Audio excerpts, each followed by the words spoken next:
Hello दोस्तों, welcome to Hindi code class. पिछले lecture में हमने समझा था कि कॉन्टेक्स्ट कैसे बनाना है। हमने यहाँ पे ऑथ कॉन्टेक्स्ट बनाया हुआ था। इसकी हेल्प से जब हम लॉगिन पेज बनाएंगे तो हम चेक कर पाएंगे कि ये यूजर ऑथेंटिकेटेड है या नहीं है। तो चलिए शुरू करते हैं। तो आज हम सबसे पहले नैप बार बनाएंगे। इसके बाद लॉगिन पेज के थ्रू यूजर को लॉगिन करके हम देखेंगे कि प्रॉपर काम कर रहा है कि नहीं कर रहा है। तो यहाँ पे हम एक्चुअली अभी ऑथेंटिकेशन नहीं लगा रहे हैं, क्योंकि जो रियल ऑथेंटिकेशन होता है वो बैकएंड साइड से होता है। बट आपको नॉलेज होनी चाहिए कि फ्रंट एंड में कैसे करते हैं और बैक एंड में कैसे करते हैं। तो अभी मैं यहाँ पे फ्रंट एंड मतलब रिएक्ट के थ्रू बता रहा हूँ। इसके साथ ही अपकमिंग लेक्चर में बताऊंगा कि JWT का यूज कैसे करना है। अभी के लिए रिएक्ट में ही समझते हैं कि कैसे ऑथेंटिकेशन प्रोवाइड करते हैं, कैसे लॉगिन करते हैं, कैसे ऑथेंटिकेशन के लिए हम लोकल स्टोरेज का यूज करते हैं। तो यहाँ पे हमने लोकल स्टोरेज का यूज किया था। मैंने आपको बताया था कि ये एक ब्राउजर मेमोरी होती है जो आपका डेटा परमानेंटली सेव कर सकता है जब तक आप उसको मैनुअली डिलीट ना करो। तो ये आपका कंप्लीट हो गया था। यहाँ पे एक प्रॉब्लम आ रही है, एक बार देखते हैं क्या प्रॉब्लम है। तो ये जो आपका इशू आ रहा है ये 4th नंबर लाइन से आ रहा है। तो यहाँ पे आप देखोगे तो हमने यहाँ पे फंक्शन कीवर्ड का यूज नहीं किया फंक्शन बनाने के लिए। तो यहाँ पे फंक्शन कीवर्ड का यूज कर लेते हैं। तो फंक्शन, अब हम सबसे पहले एक नैप बार बनाते हैं। तो हम आते हैं अपने कंपोनेंट्स में और यहाँ पे करिए राइट क्लिक और न्यू फाइल। यहाँ पे इस फाइल का नाम दीजिए napbar.jsx। अब नैप बार में हमें मल्टीपल राउटर को हैंडल करना पड़ेगा। तो हम एक काम करते हैं, सबसे पहले राउटर को ही इंस्टॉल कर लेते हैं।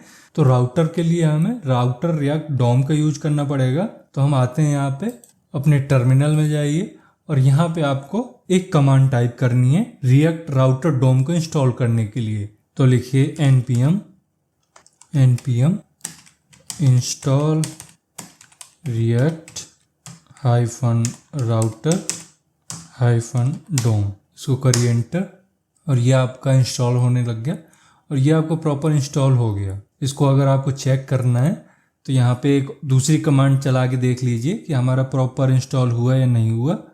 npm list react -router -dom, ये आपका वर्जन आ जाएगा यहाँ पे। तो ये आ गया 7.9.1। तो इसका मतलब है कि हमारी जो लाइब्रेरी है राउटर की वो सक्सेसफुली इंस्टॉल हो गई है। अब हमें इसका यूज करना है। तो आते हैं अपने नैप बार में और यहाँ पे बनाइए एक फंक्शन। तो हम लिखते हैं फंक्शन नैप बार। इसे हमें कुछ भी प्रॉप्स नहीं देने हैं तो इसको एम्प्टी रखिए और कर्ली ब्रेसेस के बाद यहाँ पे आपको कोड करना है। अब यहाँ पे हमें सबसे पहले यूज करना पड़ेगा कॉन्टेक्स्ट का। तो मैंने बताया था कॉन्टेक्स्ट के बाद दो मेथड होते हैं, दो फंक्शन होते हैं। एक तो होता है सप्लायर और दूसरा होता है कंज्यूमर। तो सप्लायर तो हमने कॉन्टेक्स्ट में ऑलरेडी यूज किया हुआ था। अब हमें जहाँ भी उस कॉन्टेक्स्ट को यूज करना है तो कंज्यूम करना है, तो हमें उस कंज्यूम फंक्शनैलिटी का यूज करना पड़ेगा। तो मैंने इसके लिए एक कस्टम हुक बनाया था जिसके थ्रू हम इजीली कंज्यूम कर सकते हैं कॉन्टेक्स्ट को। तो उसी का यहाँ पे यूज करेंगे। तो हम यूज करेंगे यूज ऑथ। इसको इंपोर्ट कर लीजिए और ये रिटर्न करेगा कुछ डेटा। तो उसको हम किसी वेरिएबल में होल्ड कर लेते हैं।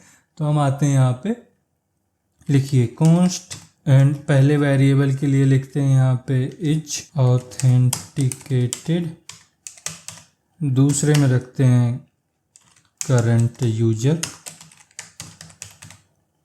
एंड तीसरा देते हैं लॉग आउट। अब बस हमें इतनी चाहिए था। अब हम अपना रिटर्न स्टेटमेंट लिख देते हैं। तो आते हैं यहाँ पे रिटर्न एंड इसके अंदर हम सारे रिटर्न लगा देंगे, मतलब जो भी हमें नैप बार में देने होंगे ऑप्शन बटन, उनमें हम लिंक कर देंगे किसी पर्टिकुलर पेज को, किसी पर्टिकुलर कंपोनेंट को। तो यहाँ पे आइए, यहाँ पे लगा देते हैं इक्वल टू, इसको करिए सेव एंड नैप बार के लिए आपको टैग देना होता है। तो यहाँ पे लगाइए नैप क्लास नेम। इसमें यूज कर लेते हैं फ्लेक्स जस्टिफाई। जस्टिफाई के साथ यूज हो जाता है बिटवीन का, यहाँ बिटवीन एंड आइटम को सेंटर से अलाइन करेंगे, सेंटर। पैडिंग x दे दो 6 एंड पैडिंग y दे देते हैं 3, इसके साथ ही BG ग्रे 800 टेक्स्ट वाइट। ये हो गया हमारा। यहाँ पे जो हमने आइटम दिया हुआ है, आइटम नहीं होता, आइटम्स होता है, इसको एस कर दीजिए। एंड यहाँ पे जो हम फ्लैक्स यूज कर रहे हैं, इसका यूज होता है फ्लैक्स कंटेनर बनाना, मतलब जो भी चाइल्ड एलिमेंट होंगे वो फ्लैक्स बॉक्स लेआउट के रूल के हिसाब से होंगे। इसके बाद यहाँ पे आइए और इस टैग को कर दीजिए बंद। अब इसमें हमें होम पेज के लिए राउटर देना होगा, तो यहाँ पे हम लिंक टू का यूज करते हैं, तो यहाँ पे लगाइए टैग लिंक टू और यहाँ पे आपको केवल स्लैश दे देना है। इसको हम होम पेज के साथ लिंक कर देंगे। इसमें CSS भी दे देते हैं, तो यहाँ पे आइए class name text two XL font bold and इसका कोई नाम दे देते हैं, तो यहाँ पे आइए और लिख देते हैं माई ब्लॉग। ये हो गया। ये लिंक क्या है? ये रिएक्ट डॉम का प्रीडिफाइंड कंपोनेंट है। इसका काम होता है कि किसी दूसरे राउट पर नेविगेट करना, मतलब बिना पेज रिलोड किए किसी दूसरे पाथ में रीडायरेक्ट करना। आप इसको ऐसे समझिए जैसे हम Ahref का यूज करते थे, उसी तरह से ये है, बट उससे क्या होता है पेज रिलोड हो जाता है, बट इससे पेज रिलोड नहीं होगा, ये ऑटोमेटिक दिए गए पेज में रीडायरेक्ट हो जाएगा। इसके बाद बनाते हैं एक डिव, तो यहाँ पे आइए डिव क्लास नेम, इसमें भी यूज करेंगे हम flex items centre alignment and gap कर देते हैं 4 का। इसको करिए बंद। अब यहाँ पे भी हमें लिंक का यूज करना पड़ेगा, तो टैग लगाइए लिंक टू एंड यहाँ पे दे देते हैं सारी पोस्ट को देखने के लिए एक लिंक। तो हमने सारी पोस्ट को देखने के लिए एक पेज बनाया हुआ था जिसका नाम था पोस्ट्स, उसी को यहाँ पे पास कर देते हैं। तो लिखिए पोस्ट्स, इसको हटाइए। डबल इन्वर्टेड कॉमा के अंदर आपको स्लैश देना था, तो यहाँ पे डबल इन्वर्टेड कॉमा के अंदर आपको स्लैश दे दिया। इसी तरह से इसमें भी हमें कर्ली ब्रेसेस का यूज नहीं करना है, इसको हटाते हैं और यहाँ पे डबल इन्वर्टेड कॉमा के अंदर लिखना है पोस्ट्स। अब इसमें भी हम CSS दे देते हैं, तो क्लास नेम इसमें यूज कर लेते हैं होवर का colon text hyphen yellow hyphen 400 और इसका भी हमें नाम देना पड़ेगा जो कि एंड यूजर को दिखेगा। तो यहाँ पे टैग क्लोज करिए और इसमें दीजिए ऑल पोस्ट्स। अब हम इसके बाद एक कंडीशनल रेंडरिंग दे देते हैं, तो उसके लिए जो सिंटैक्स होता है उसमें पहले एक कंडीशन होती है, तो यहाँ पे पहले हम कंडीशन दे देते हैं। कंडीशन में हम पास कर देते हैं इज ऑथेंटिकेटेड, इसके बाद लगाना होता है आपको क्वेश्चन मार्क और इसमें आपको एक स्टेटमेंट देना होता है जो ट्रू होने पे चलेगा, और अगर ये फॉल्स होता है तो यहाँ पे हम देते हैं एक कॉलन और इसके बाद दूसरा स्टेटमेंट लिखते हैं। ये चलेगा अगर हमारा जो कंडीशन है वो फॉल्स हो जाती है। तो पहले हम यहाँ पे एक स्टेटमेंट लिखते हैं, तो यहाँ पे लगाइए स्मॉल ब्रेसेस एंड इसमें हम यूज कर लेते हैं सबसे पहले रिएक्ट फ्रेगमेंट का। तो रिएक्ट फ्रेगमेंट क्या होता है? ये एक एम्प्टी टैग होता है, क्योंकि रिएक्ट में रूल है कि आप जब भी कोई एलिमेंट का यूज करोगे तो उसका कोई सिंगल पेरेंट एलिमेंट होना चाहिए, मतलब उसको रैप होना जरूरी है किसी पेरेंट एलिमेंट में, इसलिए यहाँ पे हम डिव नहीं देना चाहते। तो अगर आपको डिव की जरूरत नहीं है तो आप यहाँ पे सिंपल रिएक्ट फ्रेगमेंट का यूज करिए जिसमें आप एम्प्टी टैग का यूज कर लीजिए। अब मैं यूज करूँगा यहाँ पे स्पेंड, तो टैग के साथ यहाँ पे लिखिए स्पेंड क्लास नेम, इसमें ओपासिटी दे दीजिए 80 एंड स्पेंड टैग को करिए क्लोज और इसमें दे दीजिए हाई। करंट यूजर को यहाँ पे पास कर देते हैं, तो स्क्वायर ब्रेसेस के अंदर लिखते हैं करंट यूजर डॉट नेम। अब अगर यहाँ पे करंट यूजर का नेम नहीं मिला इसको, तो एक काम करते हैं यहाँ पे लगाते हैं क्वेश्चन मार्क एंड यहाँ पे लगा दीजिए और एंड इसमें हम एक डिफ़ॉल्ट यूजर का नाम दे देते हैं, तो लिख दीजिए यूजर हैज़। तो हैज़ कुछ नहीं है, ये नेम के साथ ही हैज़ भी प्रिंट होगा। अब इसमें हम करंट यूजर की आईडी पास कर देते हैं। तो इसके लिए आपको यहाँ पे लगाना पड़ेगा डॉलर और इसमें कर्ली ब्रेसेस के अंदर आपको करंट यूजर पास करना पड़ेगा and question mark dot ID. And इसको स्ट्रिंग लिटरल बनाने के लिए आपको यहाँ पे बैक टिक का यूज करना पड़ेगा। तो यहाँ पे बैक टिक का दोनों साइड यूज कर लेते हैं, इधर भी और इस आईडी के बाद। इसके साथ ही पोस्ट क्रिएट करने के लिए एक लिंक दे देते हैं। तो यहाँ पे आइए, लिंक टू, एंड इसमें आपको डबल इन्वर्टेड कॉमा के अंदर यहाँ पे डबल इन्वर्टेड कॉमा लगाइए स्लैश क्रिएट हाइफन पोस्ट। इसके बाद क्लास नेम दे दीजिए, इसमें भी यूज कर लेते हैं होवर कॉलन टेक्स्ट। टेक्स्ट दे देते हैं येलो, इसकी सेट कर देते हैं 400 एंड इसका नेम कर देते हैं क्रिएट पोस्ट। इसके बाद दे देते हैं एक बटन। तो यहाँ पे क्लिक करिए, टैग लगाइए बटन, इसमें देना होता है आपको ऑन क्लिक एंड यहाँ यूज कर लीजिए लॉग आउट। क्लास नेम भी दे देते हैं BG Red 500, PX कर दीजिए 3 एंड PY कर देते हैं 1, राउंडेड टेक्स्ट वाइट। इसको करिए बंद एंड बटन का नाम देते हैं लॉग आउट। अब ये हमारा एक पार्ट हो गया।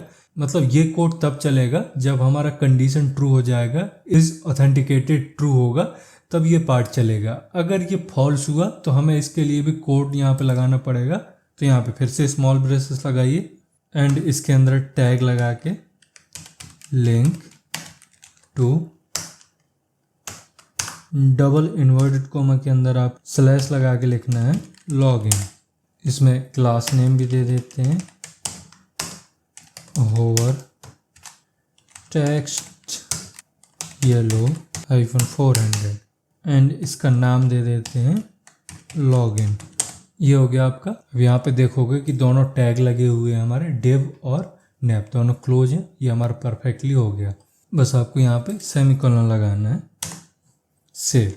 अब यहाँ ऊपर देखोगे आप, तो जब भी हमने लिंक का यूज किया हुआ है तो वो लिंक कहाँ से मिला है हमें, इस लाइब्रेरी से मिला है, रिएक्ट राउटर डोम। तो ये आपको ध्यान रखना है। जैसे कभी इंटरव्यू में पूछा जाता है कि ये लिंक कहाँ से आया है, किस लाइब्रेरी से आया है, तो आपको बताना है कि ये रिएक्ट राउटर डोम से आता है। अब हम बना लेते हैं एक लॉगिन पेज। तो इसी कंपोनेंट पे करते हैं राइट क्लिक, न्यू फाइल, और इसका नाम देते हैं login.jsx। अब इसमें बनाइए एक फंक्शन। तो यहाँ पे लिखिए फंक्शन, इसका नाम दीजिए लॉगिन। इसमें किसी प्रॉप्स की ज़रूरत नहीं है, तो इसको एम्प्टी रखिए एंड कर्ली ब्रेसेस। अब यहाँ पे यूज कर लेते हैं यूज ऑथ का।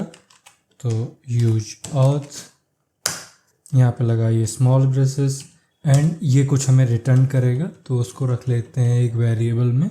तो कॉन्स्ट एंड करली ब्रेसेस लगाइए यहाँ पे। पहला तो हमें ज़रूरत पड़ेगी लॉगिन की एंड दूसरा डेटा जिसकी हमें ज़रूरत पड़ेगी वो है इज ऑथेंटिकेटेड, यहाँ लगाइए इक्वल टू। अब यहाँ पे हम अभी डमी लॉगिन बना रहे हैं, मतलब हम कोई डेटा बैकएंड से नहीं ला रहे हैं, वो हम अपकमिंग लेक्चर में देखेंगे। अभी हम केवल एक स्ट्रक्चर बना रहे हैं। तो उसके लिए हम एक काम करते हैं, जो भी यूजर हैं उनको लिस्ट में शो करा देते हैं और उनमें से ही एक यूजर को सिलेक्ट करके उसी को हम ब्राउज़र के लोकल स्टोरेज में सेव करा के ऑथेंटिकेट कर लेंगे। तो हमें यहाँ पे ज़रूरत पड़ेगी यूज स्टेट की।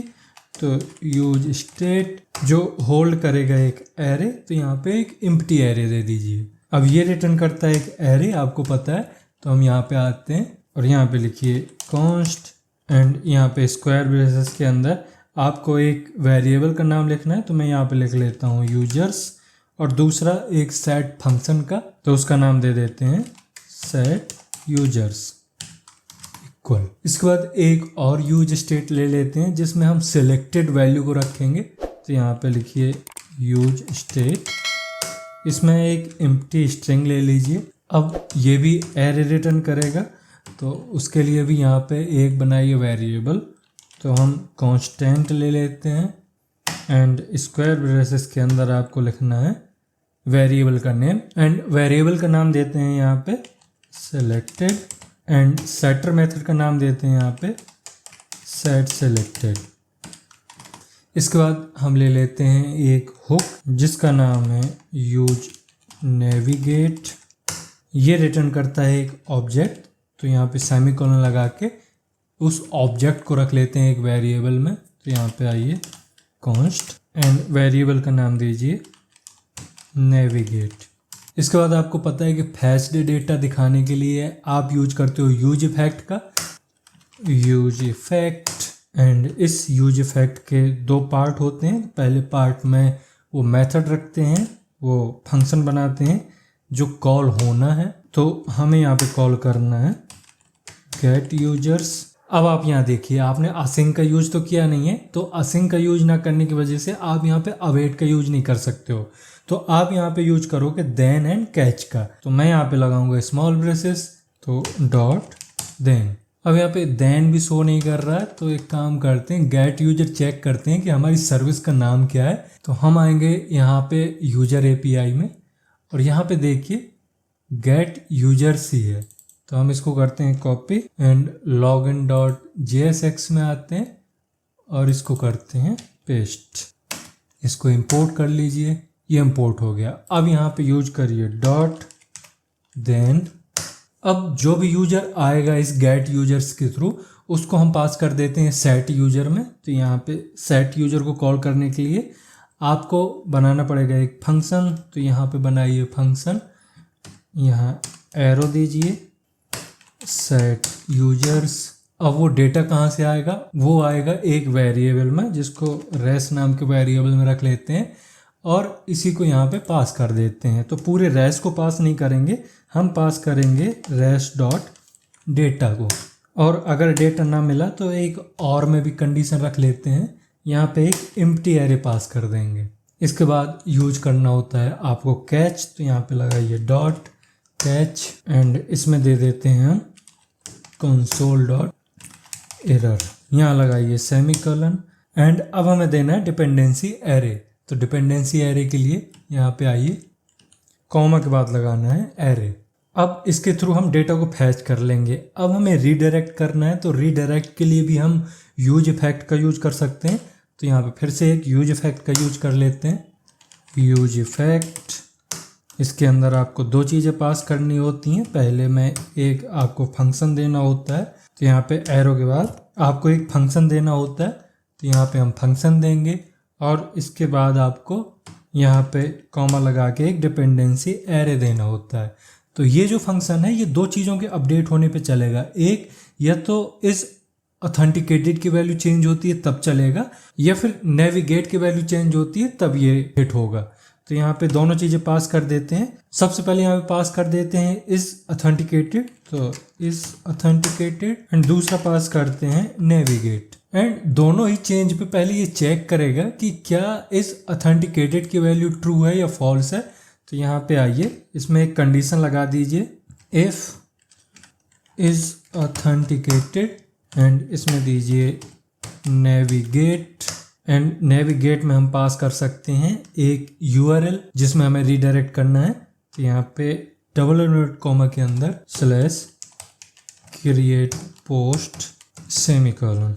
तो यहाँ पे क्या होगा, जब भी इस ऑथेंटिकेटेड की वैल्यू या नेविगेट की वैल्यू चेंज होगी तो ये आएगा, यहाँ पे चेक करेगा कि क्या इस ऑथेंटिकेटेड की वैल्यू ट्रू है। अगर इसको ट्रू मिल जाता है मतलब लॉगिन है, तो ट्रू जैसे ही मिलता है तो ये नेविगेट कर देगा क्रिएट हाइफन पोस्ट में, मतलब जहां पे हम किसी पोस्ट को क्रिएट कर सकते हैं उस पेज में ये रीडायरेक्ट कर देगा। अब हम इस लॉगिन के लिए एक हैंडल फंक्शन लिख देते हैं। तो यहाँ पे आइए कॉन्स्ट हैंडल लॉगिन एंड यहाँ पे फंक्शन के लिए आपको यहाँ पे एरो का यूज करना पड़ता है, एरो देन कर्ली ब्रेसेस। अब यहाँ पे क्या करना है, जो भी हमारे इस वेरिएबल में यूजर्स आए हैं इसमें से वो पर्टिकुलर यूजर निकालना है जो सिलेक्टेड है। तो यहाँ पे लिखिए यूजर्स डॉट फाइंड। अब ये फाइंड फंक्शन क्या करता है, एक लूप चलाता है और लूप में एक एक यूजर आएगा और उसको यहाँ पे चेक किया जाएगा। तो तो जो भी यूजर आएगा उसको रख लेते हैं एक वेरिएबल में, तो यहाँ पे रख लेते हैं हम यू वेरिएबल। इसी में सारे यूजर्स आएंगे एक एक करके, एंड यहाँ पे यूज करिए एरो का।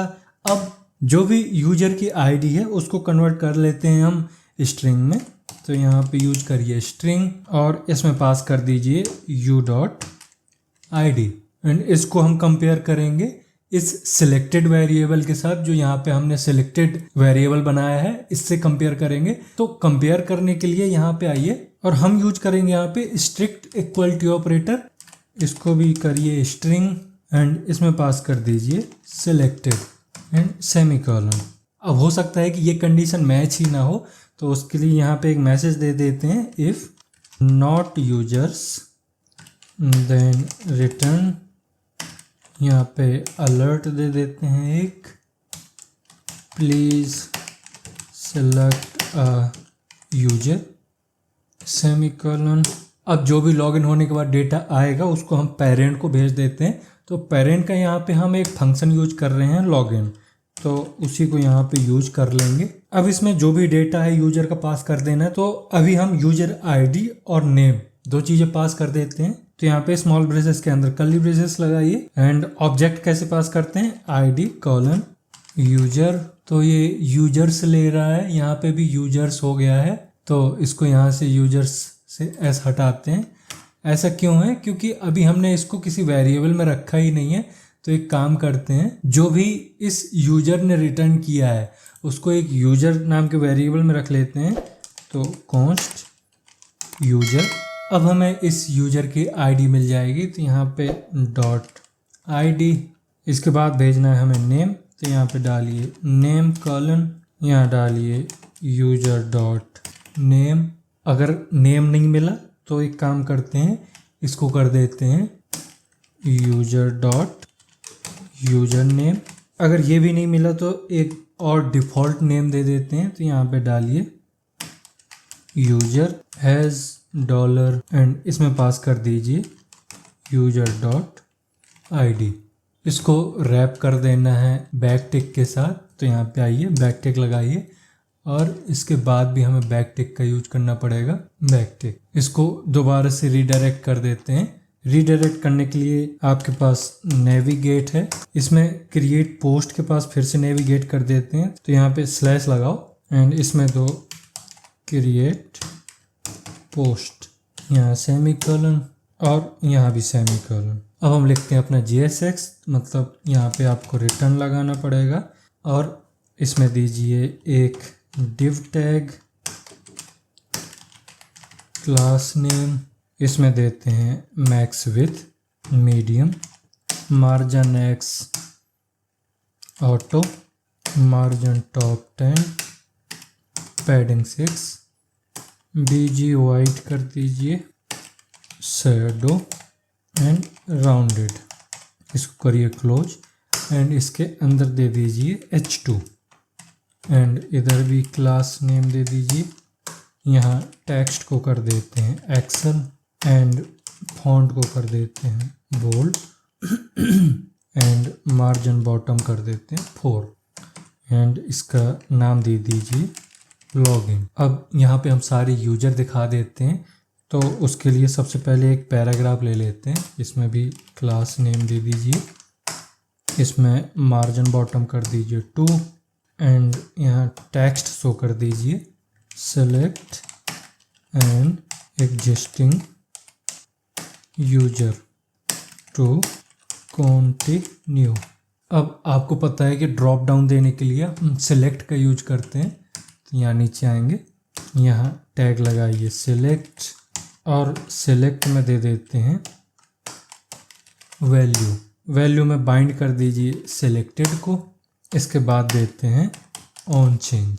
ऑन चेंज में हम पास कर देंगे सेट सेलेक्टेड, बट इसके लिए हमें फंक्शन की ज़रूरत पड़ती है। तो यहाँ पे हम एक फंक्शन बनाते हैं। तो सबसे पहले स्मॉल ब्रेसेस के अंदर हमें इवेंट ऑब्जेक्ट की ज़रूरत पड़ती है। तो यहाँ पे हम इवेंट ले लेंगे ई नाम का, यहाँ पे लगाइए एरो, अब सेट सेलेक्टेड को कर दीजिए कॉल, एंड इसमें वैल्यू को लेने के लिए आपको लगाना पड़ता है E dot target dot value. इसके बाद दे देते हैं क्लास नेम, एंड इसमें विड्थ को कर दीजिए फुल, बॉर्डर दे देते हैं, पैडिंग x कर दीजिए 3 एंड पैडिंग y कितनी करेंगे 2, राउंडेड के बाद मार्जिन बॉटम कर दीजिए 3। ये हो गया। अब आपको पता है कि इसमें हमें ऑप्शन का यूज करना पड़ता है, तो यहाँ पे लगाइए एक टैग ऑप्शन, और ये पहला ऑप्शन होगा, इस वजह से इसमें कोई वैल्यू नहीं देते हैं, तो वैल्यू को अभी यहाँ पे एम्प्टी रखते हैं। तो उसके लिए यहाँ पे एक कर्ली ब्रेसेस हटाते हैं और इसकी जगह डबल इन्वर्ट कॉमा लगा देते हैं। इस टैग को करिए बंद और इसमें वो वैल्यू दिखा दीजिए। तो यहाँ पे मैं लिख देता हूँ डैश सेलेक्ट यूजर, तो पहले ऑप्शन में आपको ये दिखेगा। अब इसके बाद जो भी हमारे पास यूजर्स में यूजर आए हैं उनको एक एक करके निकालेंगे और लिस्ट में शो कराएंगे। तो उसके लिए यहाँ पे आपको कर्ली ब्रेसेस लगाना पड़ेगा और उसमें लिखिए यूजर्स डॉट मैप, और जो भी यूजर्स निकालेगा मैप, एक एक यूजर निकालेगा मतलब, तो उसको यू में यहाँ पे होल्ड कर लेते हैं। यहाँ पे एरो लगाने के बाद यहाँ पे टैग लगाइए ऑप्शन, इसको करिए बंद। अब इसमें आपको कुछ चीज़ें पास करनी होती है, मतलब की और वैल्यू पास करनी होती है। तो सबसे पहले दीजिए यहाँ पे की, एंड की में हम पास कर देंगे u.id। इसी तरह वैल्यू दे दीजिए, तो वैल्यू, और इसमें भी हम u.id पास कर देंगे। और जो एंड यूजर को शो होगा वो होगा यूजर का नेम, तो उसके लिए यहाँ पे कर्ली ब्रेसेस लगाइए एंड u.name। अब हो सकता है नेम नाम का कोई वेरिएबल ना हो, तो एक काम करते हैं और में लिख दीजिए u.username, और अगर ये भी नहीं मिला तो एक और कंडीशन यहाँ पे लगा देते हैं, मतलब और के बाद दे देंगे यूजर हैज़, और यहाँ पे कर दीजिए u.id को पास, तो डॉलर के बाद कर्ली ब्रेसेस में u.id। अब आपको पता है कि ये सब बैक टिक के अंदर ही रैप किया जाता है, तो यहाँ पे लगाइए बैक टिक, और इसके स्टार्टिंग में भी हमें बैक टिक लगाना पड़ेगा, तो यहाँ भी बैक टिक दे दीजिए। इसके बाद कर्ली ब्रेसेस कर देते हैं यहाँ पे क्लोज, तो यहाँ पे आते हैं कर्ली ब्रेसेस क्लोज। इसके साथ ही आईडी भी पास कर देते हैं यहाँ पे, तो आईडी कॉलन, यहाँ पे कर्ली ब्रेसेस में u.id, कर्ली ब्रेसेस बंद एंड स्मॉल ब्रेसेस बंद। इसके बाद आपका टैग क्लोज होना चाहिए, तो यहाँ पे हम चेक करते हैं, ऑप्शन टैग क्लोज है एंड सारे ब्रेसेस भी लगे हुए हैं। अब हमारा सेलेक्ट भी यहाँ पे बंद होना चाहिए, तो यहाँ नीचे आते हैं, सेलेक्ट भी यहाँ पे क्लोज है। अब इस सेलेक्ट के नीचे हम एक बटन बना लेते हैं, तो यहाँ पे आइए और बटन, इसमें यूज करेंगे ऑन क्लिक का, एंड इसमें पास कर दीजिए हैंडल लॉगिन। इसके साथ ही यहाँ पे CSS पे दे देते हैं, तो क्लास नेम में दीजिए with full BG blue 600, text को कर दीजिए वाइट, पैडिंग y कर दीजिए 2, राउंडेड। इसके साथ ही होवर का भी यूज कर देते हैं, बैकग्राउंड ब्लू 700। इसमें इस टैग को करिए क्लोज और यहाँ पे लिखिए लॉगिन, इसको करिए सेव। ये भी आपका हो गया।